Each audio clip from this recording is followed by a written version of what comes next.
Draco Malfoy, and why in Merlin's name is it always Harry? But Draco will hear about this. Chapter 2. Never a quiet year.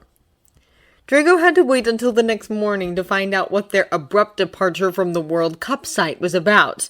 He'd had a troublesome sleep, unable to find rest, with a sense of foreboding looming over him, and when he went down to breakfast, his mother was already sitting at the dining table, bent over the Daily Prophet. Her face was grave when she met his eyes, and it made Draco halt in his steps, terrified. "What?" he demanded, skipping all pretense of polite greetings. "Promise me to not lose your temper," she said. "What happened?" he snapped, too on edge to mind his manners. His mother sighed and handed over the newspaper to him, resignation written all over her face. He threw a look at the headline and blanched. There was a large photo of the dark mark up in the night sky, gracing the front page, and the words below were huge, seemed to jump at him. Scenes of terror at the Quidditch World Cup. He only stared in horror for a moment, unable to even read the article before looking up at his mother. "He was there, wasn't he?" "Draco," she sighed. "We don't know that." "Stop pampering me!" Draco called. "I'm not a child anymore, and I'm not stupid either. The way he chased us out of there last night, and now this? I don't believe in coincidences anymore, Mother." When she didn't answer, he narrowed his eyes and hissed, "You knew this would happen, didn't you?" "Don't be ridiculous, Draco." His mother rolled her eyes. "I had a feeling that he was up to something, but I had no idea what it was. I thought it would be better for us to be far away from whatever he was doing, that was all. I did not expect anything of that scale, or I'd have done something." "My friends were up there!" Draco reminded her, his voice high-pitched in emotion. "Oh, Merlin, what if they were hurt? What if he went after them?" "Draco, I don't think—" "He did it before! Remember the diary he gave to Ginny Weasley?" "Darling, please, I need to check on them," he muttered, dropping the newspaper and whirling around, storming out of the room. "Draco," his mother called after him. "It's early, they won't even be home yet." But Draco did not care what she had to say, did not want to be reasoned with. Instead, he bolted for the nearest fireplace, picking up some flute powder and stepping inside. "The Burrow!" he called, and he was sucked into the green flames before anyone could stop him. He stumbled out at the other end, coughing loudly, and it alerted Miss Weasley to his presence. She hurried into the room, calling, "Arthur, is that—" But she stopped abruptly when she caught sight of Draco, pale and wide-eyed. "I'm sorry for turning up unannounced," Draco choked out. "I just needed to check. They aren't back yet?" Miss Weasley shook her head, and Draco made a wounded sound, which seemed to help the woman pull herself together a little. Maybe it was her prominent motherly instinct that took over, for she made an effort to smile at him before crossing the distance between them and shooing the soot of the flu travel off of him. "It's still early, and the departures will be overrun," she told him reasonably. "It will probably take them a while to come through. Why don't you sit down and wait with me, dear? Are you hungry?" Before Draco could even answer, she was leading him into the kitchen with a gentle hand on his back, and he found himself pushed into a chair as she waved her wand to bring the kitchen to life. "Look at you, you've grown so much, just like Ron. It's like you've been worked with a stretching spell, the two of you. Here, have some tea. I will fry some eggs and bacon for you." A cup of tea came to rest on the table in front of him before Draco could even say that he was too worried to eat, so he kept quiet, figuring that protest would do no good. "You haven't heard anything from them?" Draco checked as she turned back to him, an edge to his voice. Miss Weasley's shoulders tensed for a moment before she seemingly forced herself to relax. "No, I've not," she confirmed. "But that's good news, is it not? If anything had happened to them, I'd have already been notified." Draco nodded rather numbly, and his eyes fell onto the Daily Prophet spread out over the table. He forced himself to calm down enough to read the article to get a sense of what really had happened, but it was written in a sensationalist manner that provided little actual information. All he got from it was that a group of former Death Eaters had gone on a rampage at the campsite at nighttime, causing a mass panic and having a go with the Muggle campsite manager and his family. The article suggested there had been casualties, but the Ministry had given a statement denying this. His fingers clenched around the cup in his hands, and a plate of scrambled eggs, bacon, and sausages landed in front of Draco, pulling him back to the present. "Here you go, dear," Miss Weasley said kindly, sitting down next to him. She had prepared no food for herself. When she realized that Draco's eyes were still on the newspaper, she picked it up and folded it. Arthur always says Rita Skeeter twists each and every one of her stories to make things look worse than they are, she told him, though her nerves were audible in her voice. I will not pay too much attention to what she writes. Yes, he agreed, his own voice hollow. You're probably right. Eat, she urged. You'll feel better with something in your stomach. Draco obliged, not tasting anything but chewing dutifully and trying not to be sick. As he ate, Miss Weasley stood once more restlessly walking over to the window and looking outside. The silence between them stretched on until she gasped, the newspaper crumbling in her hands. There they are, she breathed, hurrying for the back door to the garden. Draco jumped up to follow her, and indeed the group of Weasleys, including Harry and Hermione, had just turned up on the small path leading to the Burrow, looking very much in one piece. Draco felt like crying from the relief. Oh, thank goodness, thank goodness! Miss Weasley called, finally expressing the panic she had tried to hide in front of Draco. Arthur, I've been so worried! As she pulled her husband into a tight embrace, Draco made a beeline for Harry, Hermione, and Weasley. What are you doing it? Weasley asked with wide eyes, but Draco ignored him, instead pulling Harry into a bone-crushing hug of his own. You're okay? He muttered, stretching out his right arm to pull Hermione in too. You're not hurt? We're fine, Draco. Harry reassured him, squeezing his shoulder. I'd have sent you an owl right away. You didn't need to come here. I had to see if you were okay, Draco muttered, letting go of them, surprising himself by reaching out and putting a hand on Weasley's shoulder as well, ridiculously relieved to see even him safe and sound. And I couldn't be in that house, not when... He got himself off, and Hermione took his hand in a comforting gesture. Mr. Weasley, still comforting his distraught wife, led them all back into the house then, and the three of them quickly excused themselves to search the privacy of Weasley's room. It was the first time Draco was in there, of course, but he made no comment about the horrible shade of orange and all of the cannon's merchandise, instead saying, the moment the door closed behind them, My father was there last night. I know he was. We thought so. Harry nodded. Draco's eyes were prickling, and he blinked, trying to bring himself in. You could have all gotten hurt, he muttered. We almost did. Weasley returned with a grimace, and when Draco stared at him in alarm, Harry grabbed him at the shoulders, making him meet his eyes. You listen to me, he said firmly. Whatever your prick of a father did or didn't do, it's not your fault, so don't you dare blame yourself. I should have known, Draco croaked. When he wanted me out of there so badly, I should have... You couldn't have known, Hermione said gently. All of us thought he just wanted you away from us, or that he wanted to punish you for disobeying him. What happened? Draco asked finally.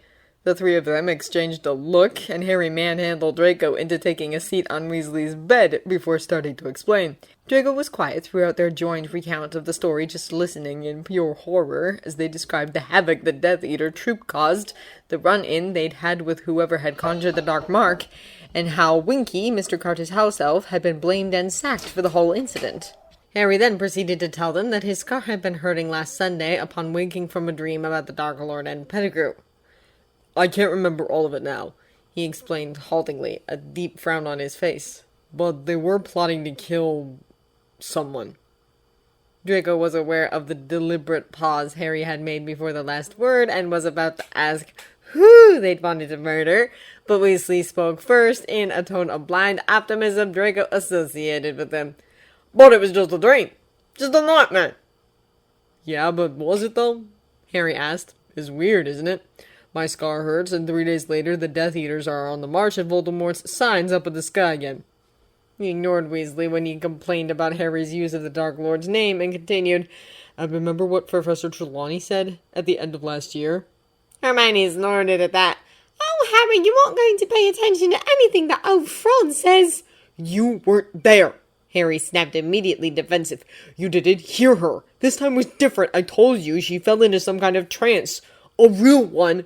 And she said the Dark Lord would rise again, greater and more terrible than ever before, and he'd manage it because his servant was going to go back to him. And that night Wormtail escaped. A rich silence hung in the air, and Draco quite uncomfortably had to agree with Harry that it was all a bit too much of a coincidence. I don't know if I believe in anything that old Bat says, Draco clarified, but it's a creepy series of events, and if it's indeed all connected to each other... He did not finish the sentence, but he did not need to. His meaning was clear to all of them. "I told Sirius about my scar," Harry told him finally, looking out of the window as if waiting for his owl Hedwig to reappear out of thin air. "I'm still waiting for his answer." "Good thinking!" Weasley nodded, brightening up. "I bet Sirius will know what to do." "Have you thought about contacting Professor Lupin, too?" Draco suggested. "No," Harry admitted, frowning at his suggestion. "He's as involved as Sirius is at this point, and it might be nice to get a second opinion." Draco shrugged. "And he's not in hiding like Sirius is, so maybe he could be more of a direct help." "I'll just wait for Sirius's answer for now." Harry shrugged. "I'd hoped he'd get back to me quickly, but—" "We don't know where Sirius is," Hermione reminded him. "He could be in Africa or somewhere, couldn't he? Hedwig's not going to manage that journey in a few days." "Yeah, I know," Harry sighed in resignation. Weasley then suggested that they go out and play Quidditch in the garden, and Harry and Draco accepted eagerly, happy about the distraction. Draco called one of the men-at-elves to bring him his Nimbus 2001, and they gathered out in the garden with the older Weasley brothers, save Percy. Their numbers were uneven, though, which caused Ginny to ask if she could join them. Her brothers were highly skeptical at first, but Bill insisted she should give it a try, and she turned out to be surprisingly talented. They played until Miss Weasley came out into the yard and called for Draco, informing them that his mother had come for him. Unwillingly, he returned to the house to find her waiting in the kitchen, a cup of tea in hand, and looking ridiculously out of place in the Weasleys' cramped house. She put down the cup when he came into the room, approaching him with a soft smile on her face. "Darling," she said, reaching out to push his sweaty hair from his forehead, "let's go home, shall we?" "Do I have a choice in the matter?" Draco muttered darkly. She chuckled, her hand dropping to his shoulder, squeezing once. "Unless you wish to imitate your rogue cousin, I don't think so. No." "Don't tempt me," he muttered, crossing his arms in a defensive gesture. "I'll never forgive him," he declared under his breath, though they were alone in the kitchen. He did not want the Weasley family to overhear this particular conversation. "I'm not asking you to," his mother said simply. "I hate living in the same house with him," Draco continued, "or being connected to him in any way. It's shameful." His mother gulped and nodded. "I understand why you feel that way," she replied. "You're only 14, but your moral compass is already much more tuned than your father's, or mine for that matter, has ever been. And I have no illusion as to whether that cleft between the two of you can ever be overcome. I'm just asking you to come home, if only until school starts again. If you don't do it for yourself, then do it for me." "That's not fair," Draco hissed, knowing she had him. "I never said I played fair," she quipped, smiling. "Now say goodbye to your friends." "Yes, Mother," he sighed, turning and walking back into the garden to do just that. Harry promised under his breath to keep him updated if there was any mail from Sirius, and Hermione told him to hold on tight and stay out of trouble. Miss Weasley hugged him tightly and pushed some pastries at him and his mother before they left through the flue. "Well," his mother chuckled as she put the pastries down on the kitchen table, an amused smile on her face. "I guess if you ever intend to walk the path of your cousin Sirius, there is one family who'd gladly take you in. Imagine the dismay of your father if that were to take place." Draco couldn't help but laugh at that, rolling his eyes. Draco carefully stayed out of his father's way for the remaining week, but he was more than a little relieved to be off for King's Cross on September 1st. Not only was he dying to get back with his friends and out of this house, but he was also really looking forward to the event that was being held at Hogwarts that year. His father had, of course, not spoken to Draco directly about the Triwizard Tournament, but he could not help bragging to his wife about the Minister of Magic confiding the information to him, and her sister Malfoy had taken the first opportunity she'd got to tell her son everything she knew. That had been many, many weeks ago, and the excitement of the news had worn off a little in the face of the Quidditch World Cup. But now that the year was about to start, it came back in full force. If possible, he was looking forward to the tournament even more than he would have due to the knowledge that, because of the new rule instituted by the Ministry of Magic, he and his friends were all too young to attend. He was fully aware that, faced with the direct challenge, his pride and his ambition would not allow him to turn it down, but deep down he realized that he was not cut out for this kind of thing. His past little adventures with the Gryffindors had given him more than enough proof that he was not the brave adventurous type that would persist under immense pressure, especially not when there was no one he could draw strength from at his side. It would be a disaster, and he knew it was better that he was not faced with a choice. He was even more glad, though, that Harry wouldn't be faced with it, because out of all the people Draco knew, Harry would be the right type of person. And honestly, Draco was sick of spending his time in Hogwarts worrying about his fate. There was the thing with the Dark Lord hanging permanently above his head already, and the last thing they needed now was a stupid tournament that could end up killing him. So really, Draco was relieved that they would all get to be in the audience and cheer for whichever poor side was chosen, allowing them to enjoy the tournament to its fullest. Draco met his friends at the platform the day they returned to school, and they set out to look for a compartment together, storing their luggage away, before saying their goodbyes to Miss Weasley, Bill, Charlie, and Draco's mother. Just as Draco was leaning in to kiss her cheek, he heard Charlie say, "I might be seeing you all sooner than you think." "Why?" Fred asked. "You'll see," Charlie replied airily. "Just don't tell Percy I mentioned it. It's classified information until such time as the Ministry seems fit to release it, after all." Draco held in, stunned. With a father and a brother in the Ministry, it had not occurred to Draco that the Weasley children had not been told. He'd have written to them immediately if he had realized, and if it hadn't, quite frankly, completely slipped his mind to mention. "Yeah, I sort of wish I was back at Hogwarts this year," Bill sighed longingly. "Why?" George demanded impatiently. Draco said quietly, but his mother slapped his arm lightly. Her eyes narrowed. "Don't be so rude to ruin the efforts, darling," she told him under her breath, and Draco bit his lower lip, feeling quite awkward as the older Weasleys kept teasing the rest of them with the information they refused to reveal. He was glad when the whistle blew, indicating that the train was to take off. It was only when they finally made their way back to their compartment, Weasley still grumbling about his family, that Draco spoke up. "I know what they were talking about," he admitted, all three pairs of eyes zooming in on him.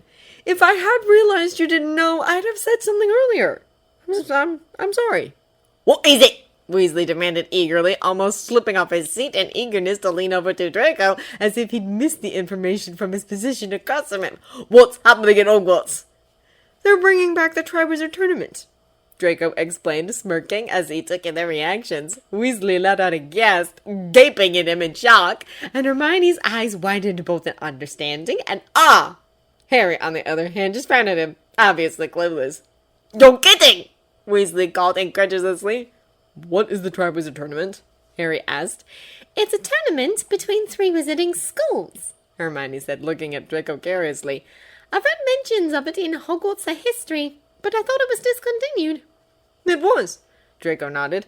"Apparently it was decided that the risk on the champions' lives was too high." "Champion?" Harry checked. "Every school elects one representative to participate in the tournament for them," Draco clarified. "They have to pass all sorts of tests to win, though I'm not sure what they actually entail. It all sounds pretty dangerous, though. There were some deaths in the past." Hermione gasped at that, but Weasley seemed unimpressed. "Imagine being elected Hogwarts champion." He sighed longingly, his eyes glazed over. "Oh no, you can forget that thought right away," Draco laughed. "They altered the rules. Only students who are of age can attend now, so we're way too young." "What?" Weasley gasped, waking from his daydream and looking crestfallen. "That's so unfair!" "I think it's reasonable," Draco shrugged. "Imagine the parents' protests if their underage children were asked to sign up for a tournament that could kill them. That might have been feasible a century ago, but not nowadays." Weasley was still pouting, but Draco ignored him, continuing, "Anyways, I think it will be a lot of fun for us to watch." "Which other schools are part of the tournament again?" Hermione asked eagerly. "I remember Barbiton's." "Yes, them and Durmstrang," Draco nodded. "It will be really interesting to have students from the continent at Hogwarts, don't you think?" "Totally!" Hermione agreed, smiling brightly. "Where are these schools?" Harry asked. "Well, nobody knows, do they?" Hermione said, raising her eyebrows at him. "They're concealing their whereabouts to keep their secrets," Draco shrugged. It's not unusual for wizarding schools, but I know Durmstrang is somewhere far in the north, like Scandinavia or Russia, and I'm pretty sure Beauxbatons is somewhere in France. One summer when I was younger, my parents took me to one of the chateaux our family owns in the province, and we dined with a pureblood family from there who had 2 daughters that went to Beauxbatons. They spoke nothing but French and abominable English, so I'm sure French must be the instructive language. They kept chatting pleasantly about the other wizarding schools and the tournament until some of the Gryffindors from their year came by to their compartment, and they switched to rehashing the Quidditch World Cup final together until they arrived at Hogsmeade Station. It was raining heavily as they made their way up to the school in the carriages, and Draco was happy to be safely inside once they entered the castle, even if it meant he had to separate from his friends for the welcoming feast and join his own house at the Slytherin table. He sat far in the back, some seats away from a giggling pair of second-year girls who just eyed him for a moment before proceeding to ignore him, much to his relief. He sat not down at the front, chatting loudly with Crabbe and Goyle, and Zabini and Parkinson were sitting a little distance from them, chatting with Bulstrode and Gringras. Satisfied that he would not have to suffer through any taunts during dinner, he turned his attention to the sorting ceremony. It was only after dinner and the spectacular entrance of the old battered-looking ex-Auror Alistair Mad-Eye Moody, who was announced to be their new Defense Against the Dark Arts teacher, Draco fiercely wished for Professor Lupin back. He had only met Moody once before at a ministry event back when his father still took him to things like that, and the man gave him the creeps. The Dumbledore announced to them that the Triwizard Tournament would take place at Hogwarts this year. The reactions of the other students were predictable, ranging from excited cheers and murmurs to angry exclamations about the age restrictions the ministry had added, most of these from the Weasley twins. As they were sent off to their dormitories only shortly after, the students could talk of little else, and Draco listened in on some conversations for amusement. "Hey, Malfoy!" Not called, making Draco groan out loud as the trio of trolls caught up with him. "So you're gonna go ahead and try to enter, or are you too jiggy to do it?" "Unlike you, I have a brain and know not to waste my time and efforts trying to outsmart Dumbledore," Draco drawled. "But feel free to do it yourself. It'll give me something to laugh about." "And you thought you might want to show your poor father that you aren't as much of a failure as a son as he thinks you are." Not cackled. "My fault for assuming you had a sense of pride." Draco laughed at that. "We differ a lot in our definitions of things to be proud of, not?" he said finally. "I know that I wouldn't be able to look at myself in the mirror if I were you." "At least my family thinks I'm a model son." Not shrugged, smugness radiating off him. "You wish you could say the same thing about yourself, Malfoy. I know you're well enough for that." "You obviously don't." Draco rolled his eyes. "The times when I wanted to make my father proud have been long past." And with that he ducked out of the common room and headed for their dorms, ignoring and not shouting further taunts after him. The days when Not could get a rise out of him through insults were, after all, long past as well.